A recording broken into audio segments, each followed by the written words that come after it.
"Behold the Lamb of God that taketh away the sin of man." And when he had pointed him out, ready to baptize him, the Bible says the heavens opened and the dove came down, and God declared that this is my beloved Son, through whom I am well pleased with him. Amen. So after that, the Bible says, then Jesus was led up unto the mountain to be tempted of the enemy. And it's quite interesting that God, or the Spirit of the Lord, or God, would lead his only begotten Son to a mountain to be tempted by the enemy. Ngekhumbula James chapter number 1, mawufunda lapha from verse 12. Malithi, when every man is tempted, they are tempted by their own desires. So God is not a tempter, but God uses temptation to elevate us unto another level. In our spiritual walk, in our spiritual life, He allows temptation to come into our life, not so that we can be tempted, but so that it can serve as an examination of our readiness for the next level of His move.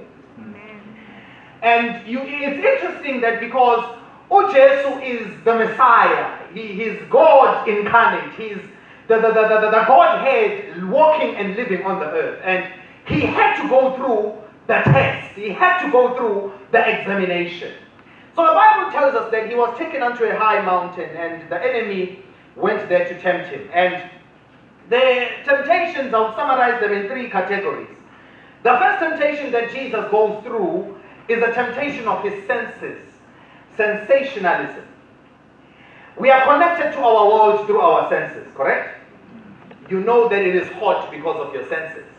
That is why a body that is dead does not know whether it's hot or cold, because it no longer has consciousness, it is no longer connected to our world because its senses are gone. Okay? So we are connected to your physical environment through your senses.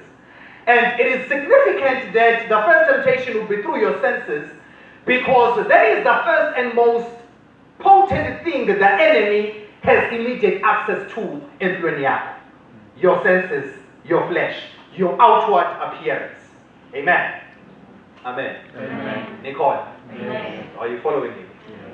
So he's tempted through his senses. So the Bible says, if you are the Son of God, turn these stones unto bread. Because you have been fasting for 40 days and 40 nights, and surely you are hungry. So if you are hungry, then this is the right time for you to satisfy that appetite.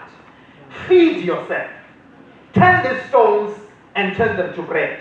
Why? Because you are hungry. Your body is telling you that you are hungry. Your senses are telling you that you need something to satisfy this desire. Jesus' complete refusal indicated the refusal to be controlled by senses. And I would say to you, do not be controlled by your appetite. Because if you allow your appetite to control you, you will feed yourself where you shouldn't. And remember I said the enemy has that immediate access, your senses. Your appetite is good. The appetite is placed by God for a specific purpose. But it is not everywhere that you are going to go and feed yourself to satisfy the appetite. And it is not at any point in time that you are going to go and satisfy your appetite because you are hungry. Jesus says, it is written, man shall not live by bread alone, but by every word that proceeds from the mouth of God. He's simply saying to us, our senses must not dictate how we control and conduct our lives. Because there is something that is higher, that goes beyond than what our senses desire or what our appetite says we need. There is the Word of God that is able to go to the deepest and the most secret places of our lives and satisfies the appetites that exist. Amen. Amen. Especially us as students in this environment. The enemy will go out and will lay a table before you and say, these are the delicacies that exist at Westville campus, you can feed and you can have a share. But it is not everything that is brought to you that is right for your diet. It is not everything that comes your way that is right for your spiritual walk. God is going to call you to be able to discern ukuthi ikuphi engizokureceive, ikuphi engizokubamba, ikuphi engizoaccepta for my life to satisfy the desire that I have. It even goes to the spiritual, because it is not every word, it is not every preaching, it is not every man or woman that stands before you that you should receive from him. You should go beyond the fluff, beyond the container, beyond what you see before you, and be able to devour the spirit that drives the person that's before you. So if my standing before you is because of my flesh, you will not be able to receive anything in your spirit. But if my standing before you is driven by the spirit of the living God, what you receive in your spirit, you will receive something different that is relevant to your walk. You will receive something different that is relevant to your life. You will receive something different that is going to change your life in a different way. When you devour that your diet needs for you to be able to continue this walk. So the second temptation that Jesus goes through is a temptation that I can summarize as a temptation of spectacularism. Be spectacular. To Satan, if you are the Son of God, he took him and he put him on a very high mountain. The Bible says on the pinnacle of the temple.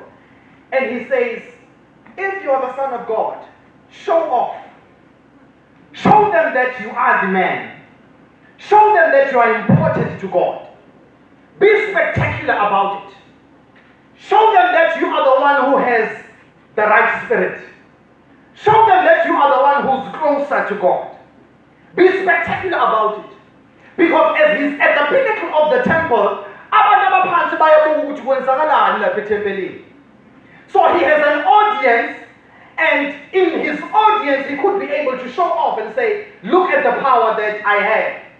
Look at the gift that God has given me. Show off. Show us how close you are to God. Show us that you are the one who's worthy to be used. Sikhombisa ukuthi wena who's got the real gift. Show us that you are the one who deserves the mic, not your neighbor. Show us that you are the one who mawuphuphile kwenzeka njengoba kunjalo uNkulunkulu ukhuluma nawe ukhuluma nawe wedwa. Mayina khulumanga nawe uNkulunkulu akakhulumile sikhombisa. That's a temptation that goes there. A temptation of spectacularism. Jesus is essentially saying to the enemy when he says, you shall not tempt the Lord of God, your God. He's simply saying, I don't have to prove who I am. I don't have to show off to the next person who I am, my identity or my definition, who I have discovered myself to be in God. I don't have to do that. God doesn't have to do anything spectacular for me to be convinced that I am important to him. He doesn't have to send his angels but inside of me, I am convinced that the God that I serve knows me and he loves me. The Bible says he knows the number of hairs that are on my head.